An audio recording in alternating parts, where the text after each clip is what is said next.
Hello, listeners. Welcome to History for Sleep.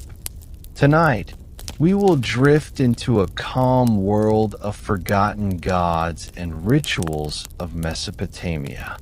Before the rise of Egypt, before the marble gods of Greece, there was another world, older, quieter, and shrouded in sand and starlight. It was here, between two ancient rivers, the Tigris and the Euphrates, that humanity first began to speak to the divine. They built cities of clay, temples of stone, and stories of gods that would shape every faith to come. Tonight, as the world around you grows still, we'll drift back through time to a land that no longer exists, yet once held the beating heart of human belief. The people of Mesopotamia lived in rhythm with their gods, gods who ruled over wind and water, love and war, harvest and death. Their names were once spoken in candlelight and carved into wet clay tablets. Anu, the father of the heavens. Enlil, the lord of the storms. Enki, the god of wisdom and rivers. And Inanna, whose beauty and fury could bring kingdoms to their knees. But not all their gods were kind. Some waited in the shadows, forgotten spirits who guarded homes or haunted the deserts beyond the city walls. Over thousands of years, their voices faded, their temples crumbled, their names were swallowed by time. Yet tonight, as you lie back and breathe slowly, you may hear them once more, in the hum of the wind, in the soft echo of distant bells, in the quiet rhythm of your own heartbeat. So close your eyes, let the world fall away, and together we'll rediscover the forgotten gods and rituals of Mesopotamia, the ancient cradle of belief, where humankind first dreamed of eternity. Long before names were carved into clay, before kings ruled and temples rose, there was only the deep.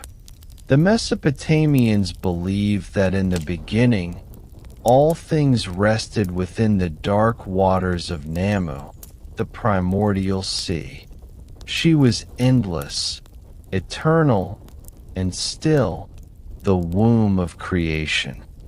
From her quiet depths emerged the first movement of existence, the mingling of fresh water and salt, the slow stirring of potential that would one day become the world. In that silent merging came the birth of the first gods, Anu, the god of the heavens, and Ki, the goddess of the earth. Between them stretched a vast space, neither sea nor sky, where light and darkness first began to dance. This was not creation by command, but by emergence, slow, organic, inevitable, like dawn creeping over an endless horizon. From this divine union, new deities were born, forces that mirrored the rhythms of life itself. Enlil, born of air and breath, separated the heavens from the earth, allowing the world to take its first breath. Enki, lord of fresh waters and wisdom, shaped the rivers and gave them purpose, his knowledge flowing through the veins of the earth. Each god carried within them both power and personality, the warmth of compassion, the sharpness of pride, the mystery of divine will. To the Mesopotamians, These were not distant cosmic forces, but living beings who felt joy, anger, love, and sorrow.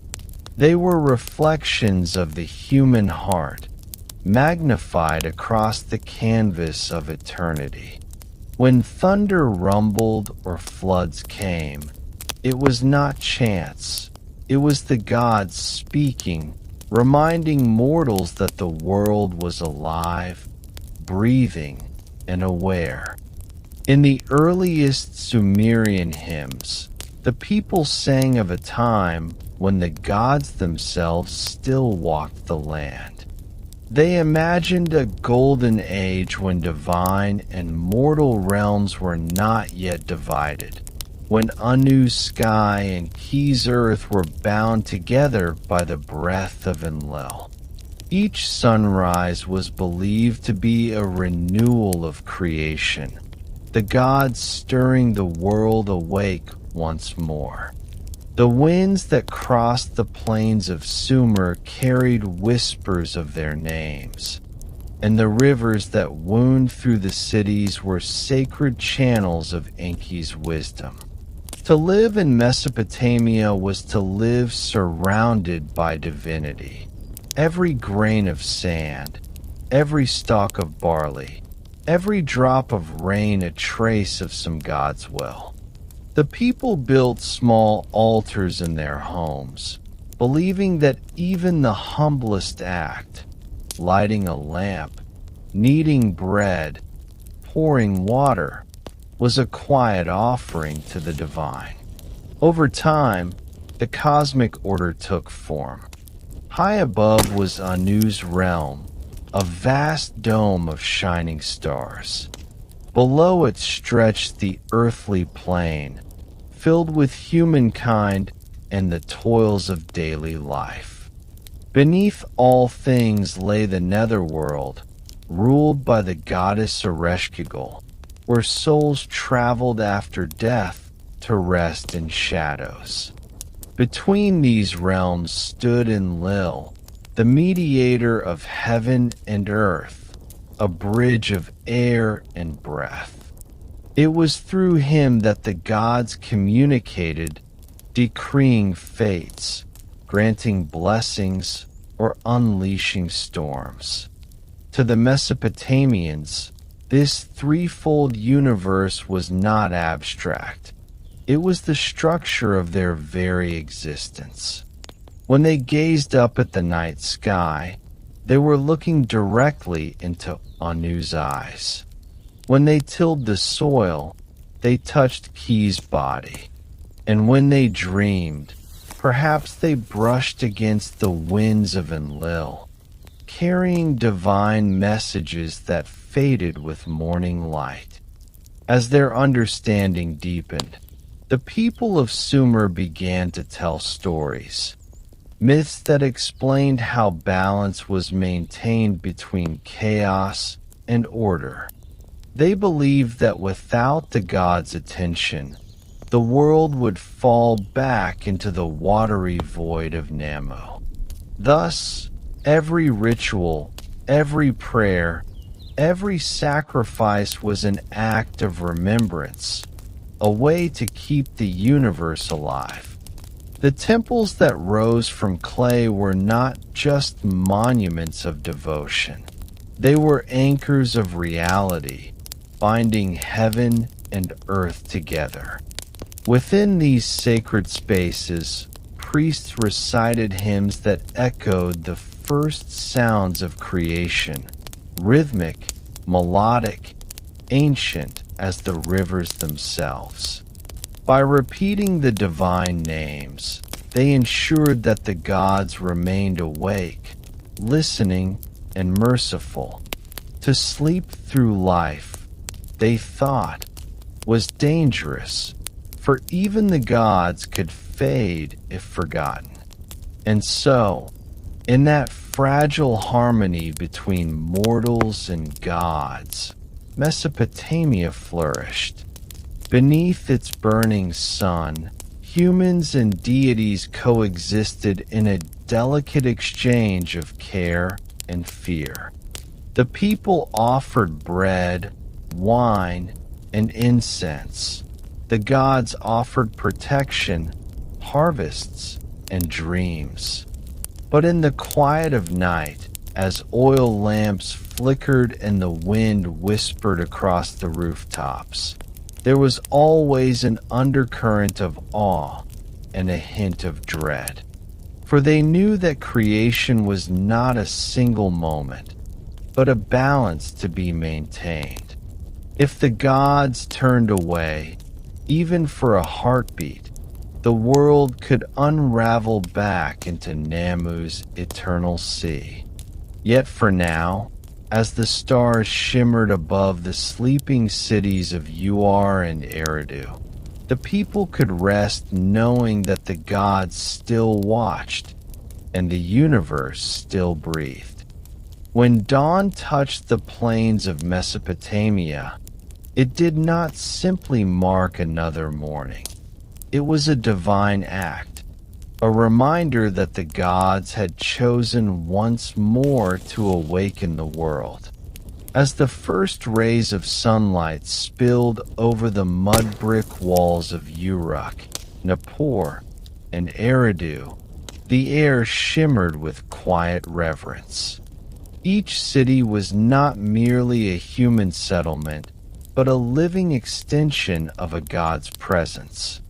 The heart of every city was its temple, the ziggurat, rising like a sacred mountain above the rooftops.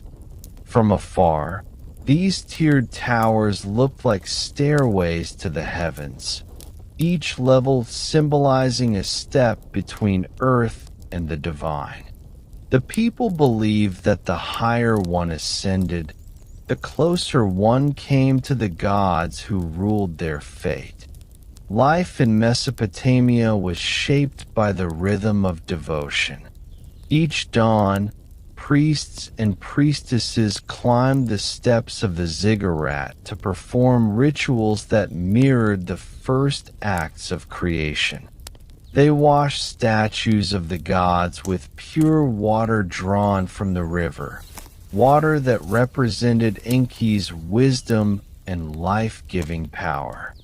They burned incense, believing the sweet smoke carried prayers upward to Anu's celestial realm. In the temple courtyards, musicians played soft lyres and flutes while sacred words were chanted in languages already ancient to their speakers. Every sound, every gesture, was meant to maintain the fragile harmony between heaven and earth. The people outside paused in their daily chores, bowing their heads as the rituals echoed across the city, a reminder that their world endured only by divine grace. At the center of this sacred life stood the priests, who were not just spiritual guides, but caretakers of cosmic order.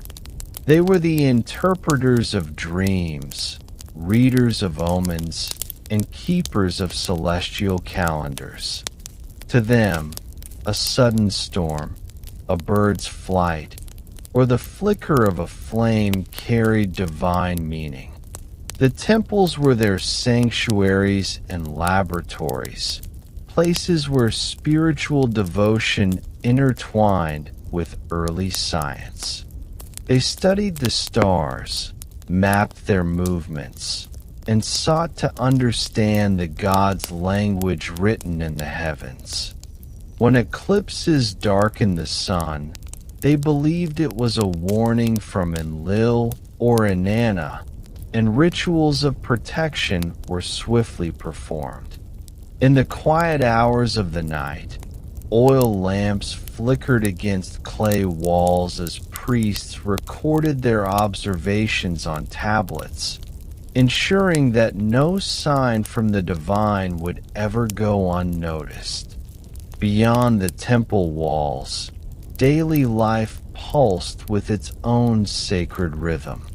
Farmers rose before dawn to till the soil, offering the first handful of grain to Ki, the goddess of the earth. Potters whispered blessings to Enki before shaping their clay, and fishermen prayed to Ea, the lord of the waters, before casting their nets. Even the merchants believed that trade was a sacred exchange, a reflection of the gods' balance between giving and receiving. Markets were filled with the scent of barley, honey, and incense, the hum of voices blending into a low, soothing murmur that echoed like an ancient hymn. Every act, however ordinary, was a prayer in motion. The people did not separate the sacred from the mundane. To them, the two were one and the same. The ziggurat itself was a marvel of both architecture and faith. Its foundation reached deep into the earth, symbolizing the underworld of Ereshkigal, while its summit touched the sky of Anu. Between these realms lay the domain of humankind, protected by Enlil's invisible breath. Pilgrims traveled from distant cities, their sandals coated with dust, bringing offerings of grain, oil, and precious stones. Within the cool shadows of the temple's inner sanctum rested the statue of the city's patron god, lovingly adorned in fine robes and jewels. To the people, this was not a symbol but the god's living presence, to be fed, bathed, and sung to each day. They believed that if these rituals were neglected, famine or flood would surely follow.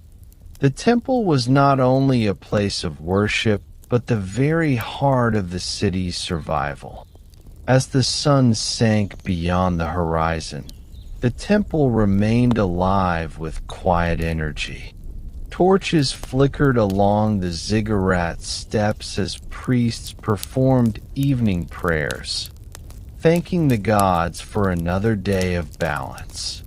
The city below began to dim, shop doors closing, children gathered indoors, and the river reflecting the last hues of red and gold.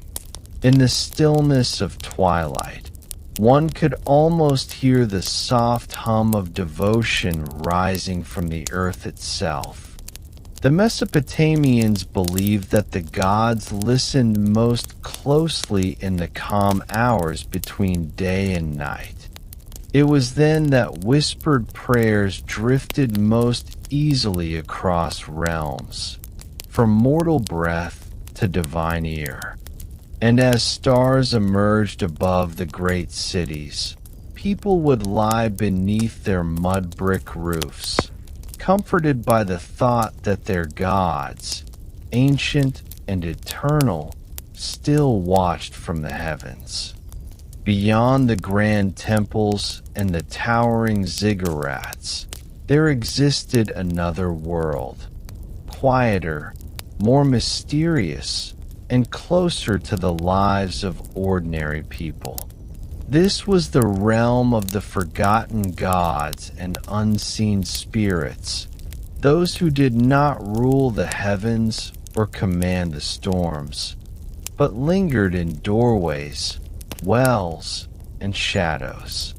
While the great gods were honored in public ceremonies, these lesser beings lived in the corners of daily life. They guarded homes, fields, and families. They brought dreams and omens, both kind and cruel. Some were once mighty gods, now faded as empires rose and fell. Others had never known worship beyond a whispered prayer from a frightened villager at dusk. In the heart of Mesopotamia, where faith touched every breath, no place was truly empty. Every silence could be a spirit listening. One of the most beloved among these was Lamassu, a guardian spirit with the body of a bull or lion, the wings of an eagle, and the face of a man.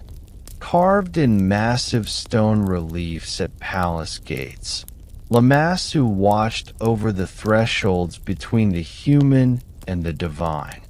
To the people, he was more than a sculpture. He was a living protector. When one passed beneath his gaze, it was believed that evil turned aside. In smaller homes, clay figurines of Lamassu stood quietly near doorways or under floors, their presence unseen but deeply felt. These guardians were not only symbols of strength but of comfort, a promise that even when the city slept, someone watched over them. In a world filled with floods, war, and disease, the Lamassu's silent strength was a balm against fear. But for every guardian, there were also spirits of mischief and malice. The Mesopotamians knew that balance demanded both light and shadow.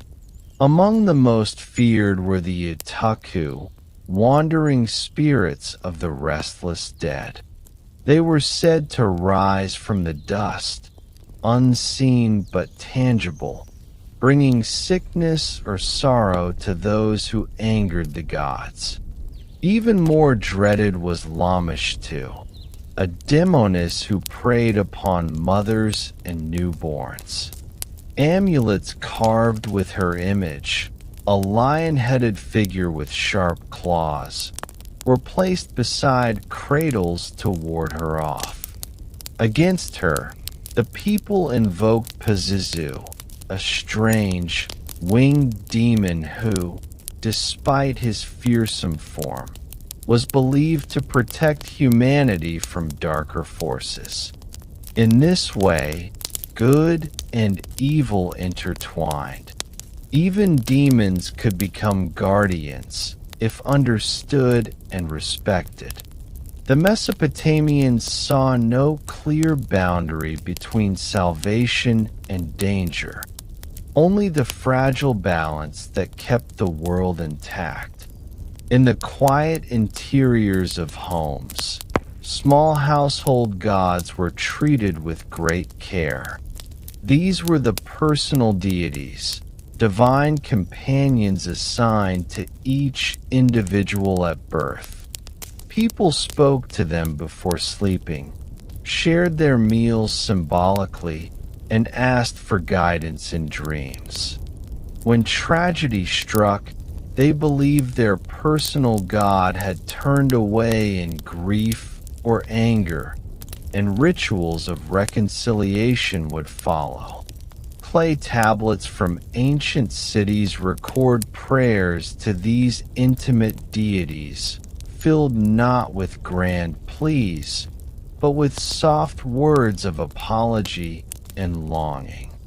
"Return to me," one reads, "and I shall light your lamp again." These small acts of devotion reveal the emotional bond between human and divine, a relationship less about power and more about companionship. Even the humblest person believed that somewhere in the unseen, a spirit knew their name. At night, when the desert winds whispered through narrow streets, people often left small offerings of flour, oil, or dates at crossroads, gifts for wandering spirits. Crossroads were considered thresholds, places where the boundaries between worlds thinned.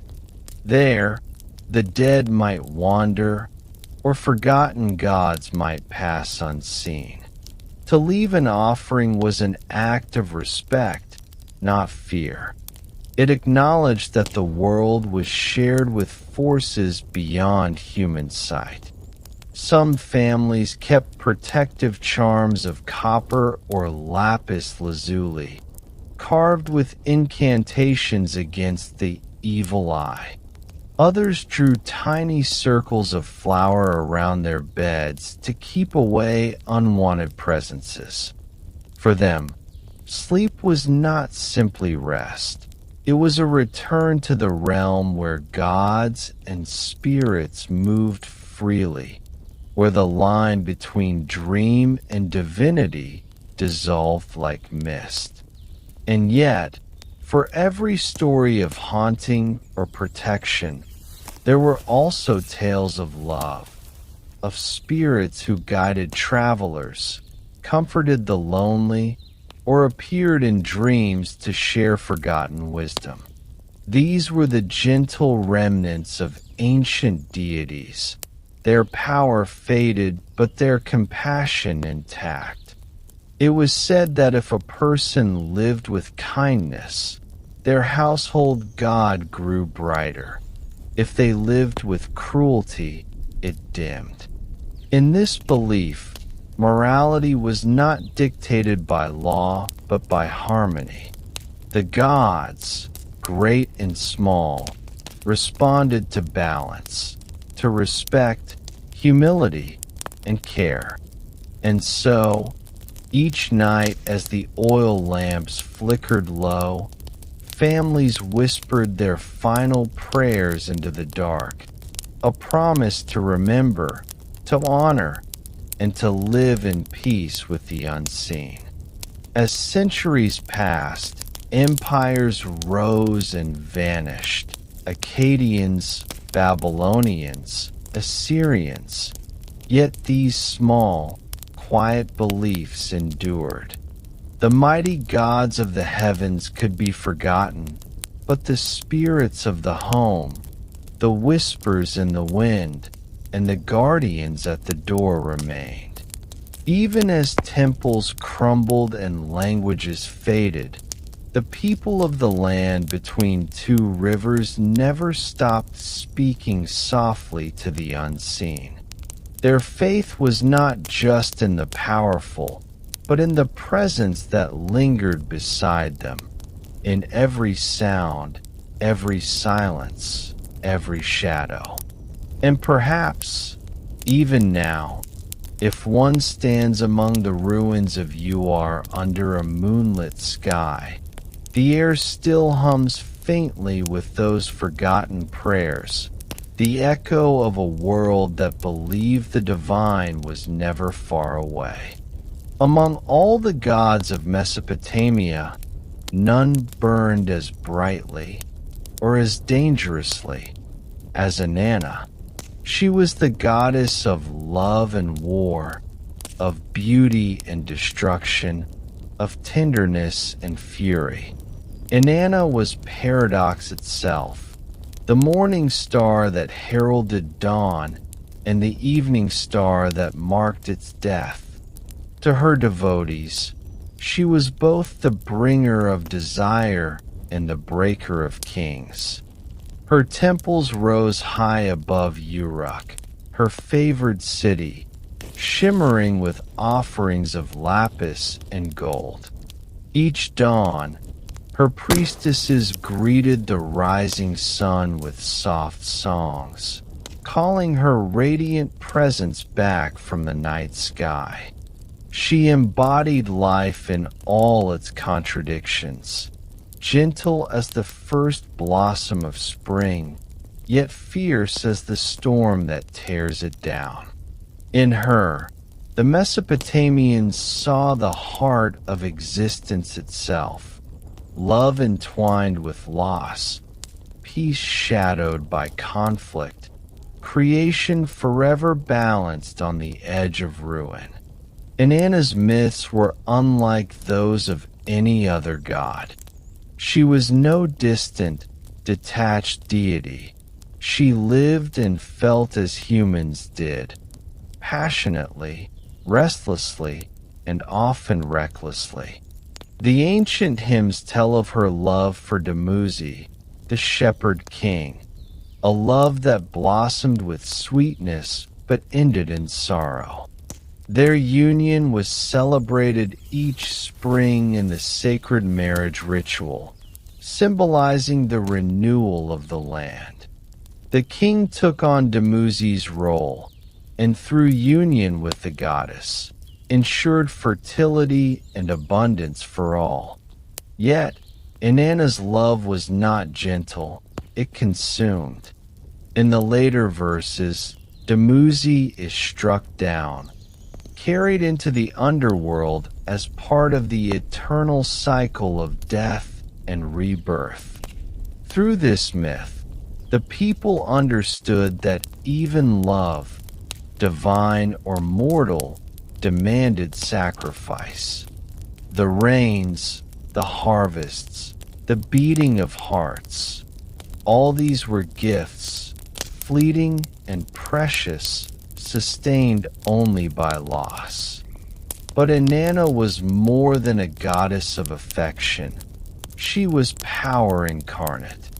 Her name struck awe into the hearts of both men and gods. She rode into battle surrounded by storms, her chariot drawn by lions. In her hands, she wielded the sacred laws of civilization, symbols of music, kingship, justice, and passion. Legends say she once descended to the realm of Enki, the god of wisdom, and through cunning and charm, persuaded him to give her these divine gifts. When she returned to Uruk, she brought not just beauty, but knowledge, art, writing, and rule.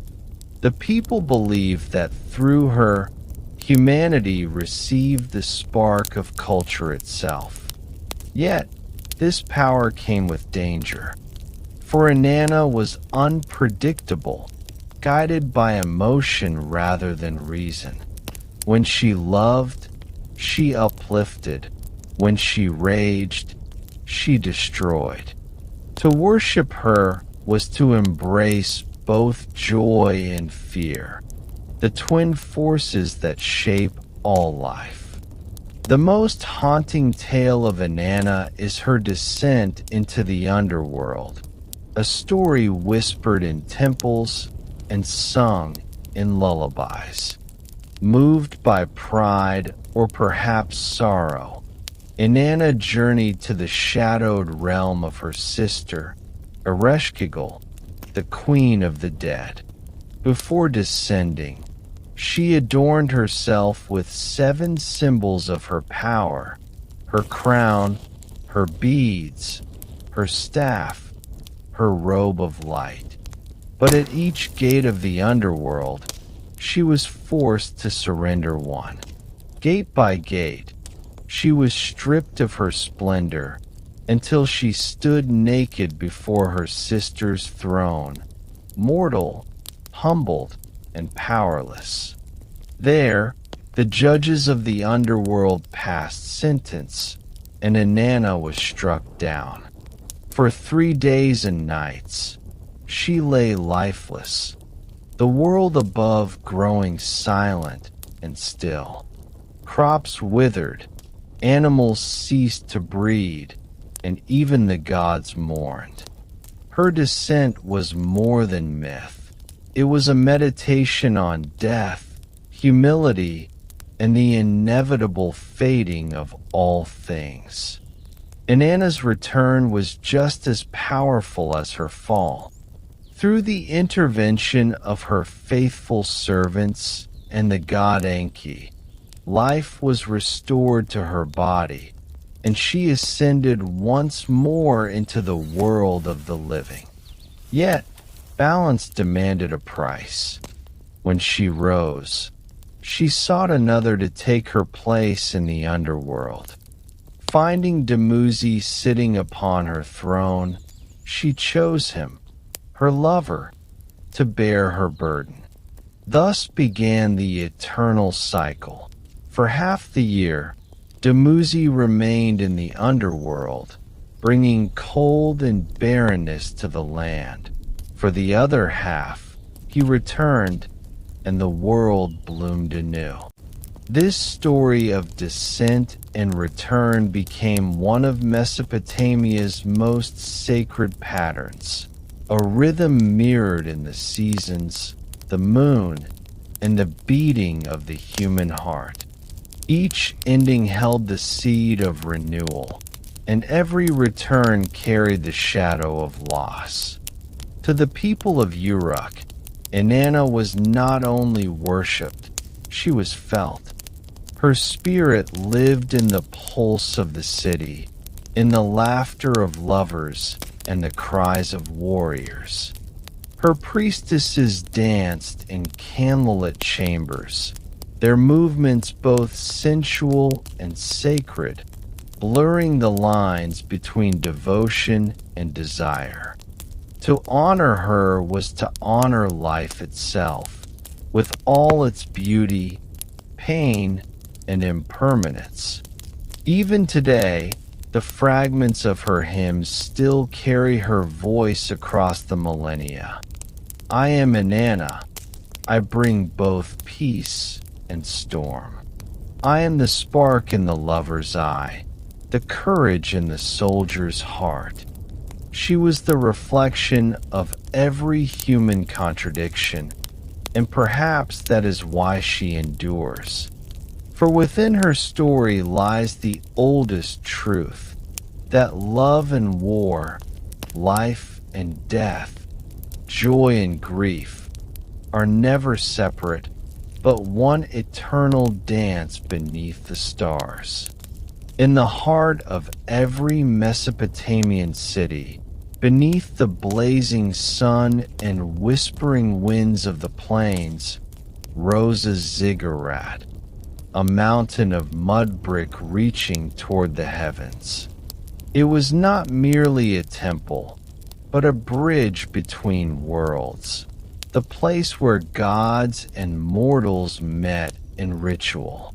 At dawn, priests climbed its steep stairways in silence, carrying bowls of grain, jars of honey, and vessels of sweet wine.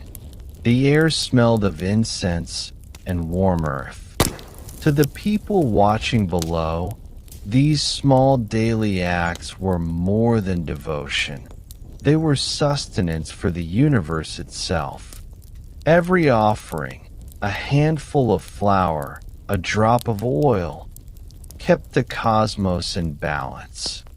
To forget a ritual, to neglect a god, meant risking famine, plague, or war. In a world where the Tigris and Euphrates could flood or vanish without warning, faith was not only comfort, it was survival. Each day unfolded with quiet precision. In the cool of early morning, temple attendants bathed the divine statue, the physical body of the god on earth, in perfumed water drawn from sacred wells. They dressed it in linen robes, placed jewels upon its wrists, and brushed its hair with fine oils. Musicians played soft lyres while incense coiled upward like silver threads toward the roof. The god was offered a breakfast of fresh bread, dates, and beer, set upon a gleaming table. The priests withdrew, leaving the food to absorb divine essence before later distributing it among temple servants. This ritual meal symbolized harmony, the bond between heaven and earth renewed each dawn. To serve the gods was not an act of humility alone. It was a shared existence. Humans fed their deities, and in return, the gods sustained the rhythm of life. The rising of rivers, the sprouting of grain, the breath of the wind itself. As the sun climbed higher, the temple courtyards filled with voices. Merchants brought goods as offerings: lapis from the mountains, copper from distant lands, wool from their flocks. Farmers carried baskets of barley. Fishermen brought gleaming river fish still damp from their catch. Each gift was recorded by temple scribes on clay tablets, ensuring that the gods' generosity and the people's devotion remained in careful balance. Children followed their parents, wide-eyed at the scent of incense and the echoing songs. Festivals transformed ordinary days into spectacles of sacred joy. On these occasions, idols were carried through the streets upon golden litters, veiled in silk, followed by drummers and dancers. The entire city became a living hymn, a reminder that divine favor was not only sought in prayer, but celebrated in motion, music, and community. Evening rituals held a quieter, more intimate tone. As the sun dipped below the horizon and the sky turned to bronze, lamps were lit within the sanctuaries. The priests recited hymns from ancient tablets, verses so old that their exact meanings had faded, yet their rhythm still stirred the soul. Offerings of milk and honey were placed before the altars, meant to sweeten the gods' rest. Outside, the people gathered by their hearths, whispering small prayers to household deities, to Nisaba for wisdom and writing, to Gula for health, to Ninurta for strength and harvest. Even the poorest homes kept a corner shrine, a clay idol, a flickering lamp, a bowl of grain. In the flicker of those tiny flames, families found comfort. The gods were distant yet near, eternal yet woven into every simple act of living, cooking, weaving, breathing, dreaming. Not all rituals were gentle. Some were fierce, ancient in their logic. When storms failed or sickness spread, priests sought to uncover which god had been offended. Through divination, reading the smoke of fires, the patterns of oil on water, or the entrails of sacrificed animals, they tried to glimpse the will of heaven. Such rites might seem cruel now, but to the Mesopotamians, they were acts of restoration. The world was delicate, fragile as clay. A single imbalance could unravel creation. Thus, purification ceremonies were performed to cleanse sin, protect homes, and renew order. Water from the holy rivers was sprinkled on the faithful, washing away invisible chaos. Chanting filled the night, steady and low, as the people believed that with each word spoken, darkness itself was pushed back. Ritual, to them, was not superstition. It was the language of the cosmos, the heartbeat of existence. When the final lamp was extinguished, silence descended upon the temple, a silence so deep it seemed to breathe. The gods, now sated and serene, withdrew into their unseen realms, leaving only the scent of incense and the faint glow of embers. The priests bowed and departed, their footsteps echoing down stone corridors polished by centuries of devotion. Outside, the city slept beneath a sky heavy with stars. each one thought to be the eye of a god watching over the earth. For the people of Mesopotamia, ritual was not performance. It was participation in eternity. Each prayer whispered, each offering laid, each flame tended was a thread woven into the divine fabric. To live was to serve, and through service, to belong to something vast and timeless. And as the night deepened, those ancient hearts, human and divine, beat softly together in the endless rhythm of faith. There was a time when the world belonged to the gods, when every river had a name, every gust of wind carried a whisper of divinity, and every city lived beneath the watchful eyes of unseen powers. Yet even gods, it seems, are not immune to time. In the fading light of empires, many who once ruled the heavens began to vanish, their temples crumbling into dust, their names slowly slipping from memory. In Mesopotamia, the cradle of civilization, gods were not immortal in the way we imagine. They lived as long as their people remembered them, as long as their hymns were sung and their statues fed. When the last offering burned out, when the last priest fell silent, a god's voice dimmed like the final ember of a dying fire. The Mesopotamians understood this truth, that even eternity needs devotion to survive. Among the first to fade were the minor deities, the guardians of wells, the spirits of grain, the small protectors of homes and fields. For centuries, they had stood watch over every humble life, honored in simple prayers at dawn. But as cities grew and empires rose, the small gods were forgotten.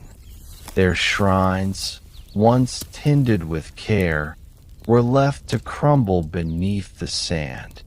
The people's attention turned toward grander powers, to Marduk, to Ashur, to the mighty gods of kings and war. The intimate faith of shepherds and farmers gave way to the organized religion of empire. Still, in quiet corners, some whispered their old names, not from fear, but from love, as one might speak of an ancestor long gone. The fading of these little gods was not rebellion, but erosion, slow, inevitable, and carried by the winds of change. Even the great gods were not spared. When Babylon fell, when Assyria turned to ash, their gods fell with them. Marduk, once king of heaven, the dragon slayer, the creator who spoke order into chaos, was silenced.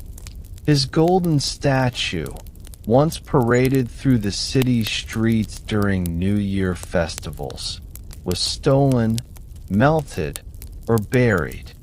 The rituals that gave him life ceased, and with them, his power waned.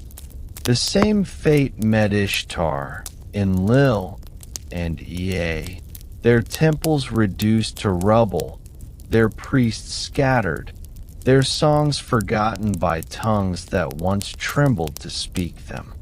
Yet, something curious happened. Though their names vanished, their stories did not. They were reshaped, reborn under new names. Inanna became Ishtar. Ishtar became Astarte. Astarte became Aphrodite. The essence of the gods lived on, carried by memory into new lands and new faiths. Like water, Belief flowed endlessly, changing form but never ceasing. There are ruins still standing in the deserts of Iraq and Syria, weathered ziggurats, broken idols, shards of clay etched with the voices of vanished gods. At dusk, when the light turns red and the air stills, one can almost imagine the sound of prayers rising again, the murmur of ancient tongues, the rhythm of offerings poured onto altars long cold. Archaeologists find fragments of hymns, fragments of worship, fragments of human awe, and through them, the forgotten gods breathe faintly once more. In the dust of those ruins lies a reminder that the sacred and the human were never separate. The same hands that shaped clay into idols also built homes, tilled soil, and wrote poems. The fall of the gods was not their destruction, but their transformation from beings of power into memories, into echoes, into lessons about the fragility of faith itself. For the Mesopotamians, the fading of gods was not blasphemy. It was part of the natural order. As cities rise and fall, so too do the heavens above them. They believed time was a river, not a straight path, and that every divine name would someday sink beneath its surface. Yet, in their writings, there is a strange peace, a quiet acceptance that nothing, not even the divine, is fixed forever. The same clay that once formed statues of Enlil or Inanna could be reshaped into new gods, new hopes. What mattered was not permanence, but continuity. Faith was a conversation, passed from one civilization to the next, each whispering its own version of the sacred story. And in this way, the gods never truly died. They simply changed their masks, their languages, their homes. Tonight, those gods sleep beneath the sands. Their names are etched on cracked tablets, their temples silent, their fires long cold. Yet, if one stands beneath the stars that once watched over Babylon, it is easy to feel that they are still there, not gone, but waiting. Every time a story is told of creation, of love, of thunder, something ancient stirs. The same questions that shaped the first prayers: who made us? Who watches us? What lies beyond? Still echo in every human heart. The gods may have faded into dust, but their essence remains in us, in our need to believe, to connect, to reach towards something greater. Perhaps that is the final truth of Mesopotamia, that divinity never disappears. It transforms into memory, into myth, into the quiet pulse of wonder that keeps humanity dreaming beneath an endless sky. Long after their temples fell silent, the gods of Mesopotamia continued to speak, not in thunder or flame, but in whispers that threaded their way through time. Their stories crossed deserts, mountains, and seas, carried by merchants, wanderers, and dreamers who remembered fragments of forgotten prayers. The world changed, empires rose and vanished, new faiths took root, languages evolved, and yet something of those first gods endured. Their shapes blurred, Their names transformed, but their essence lingered, like the scent of incense long after the flame has gone out. The goddess of love became Venus. The god of storms became Zeus.